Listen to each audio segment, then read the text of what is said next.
વરિષ્ઠ સમાચારમાં આપનું હાર્દિક સ્વાગત છે। સોની સમાજના અગ્રણી વિપુલભાઈ રમેશચંદ્ર સોની પરિવાર દ્વારા આયોજિત ડુંગરેજી મહારાજના શિષ્ય દીપકભાઈ શાસ્ત્રીજીના મધુર કંઠે શ્રીમદ ભાગવત સપ્તાહનો લાભ લેતા સૌ વૈષ્ણવો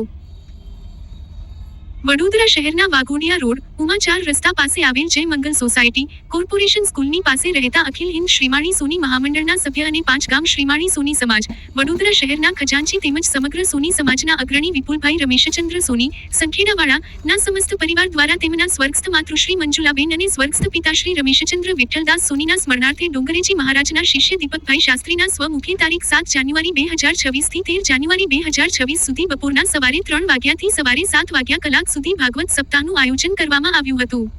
જેમાં રોજેરોજ શહેરમાંથી મોટી સંખ્યામાં વૈષ્ણવજનો ઉપસ્થિત રહે છે અને આ ભાગવત સપ્તાહનું રસપાન કરે છે, જેમાં ગતરોજ અલૌકિક નંદ મહોત્સવ, ગોવર્ધન લીલા, અન્નકૂટ દર્શન યોજાયા હતા। તારીખ 12 મીના રોજ રૂકમણી વિવાહ યોજાશે અને આવતીકાલે 13 તારીખે કથાનું સમાપન આવનાર થશે। યુવા પેઢીમાં ભક્તિનો મહિમા જાગે અને યુવા પેઢી ભક્તિ તરફ વળે તે માટે દીપકભાઈ શાસ્ત્રી દ્વારા જુદા જુદા દ્રષ્ટાંતો આપવામાં આવ્યા હતા અને તદ્દન સરળ અને રમૂજી અંદાજમાં કથાનું મહત્વ સમજાવવામાં આવે છે, તેમજ અલગ અલગ વેશભૂષા યોજીને વૈષ્ણવ ભક્તોને રસ પડે અને ઉડીને આંખે વળગે તે રીતે ભાગવત સપ્તાહનું રસપાન કરાવવામાં આવે છે। દરરોજ અલગ અલગ ગામોમાંથી સોની સમાજના અગ્રણીઓ, જ્ઞાતિજનો, વૈષ્ણવો મોટી સંખ્યામાં આ કથામાં ઉપસ્થિત રહે છે। આજરોજ કથા પૂર્ણાહુતિ બાદ સૌ ભક્તજનો માટે મહાપ્રસાદીનું પણ આયોજન કરવામાં આવ્યું હતું।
લક્ષ્મીજી ને એમ થયું કે લાઈન જરા હું દર્શન કરી આવું।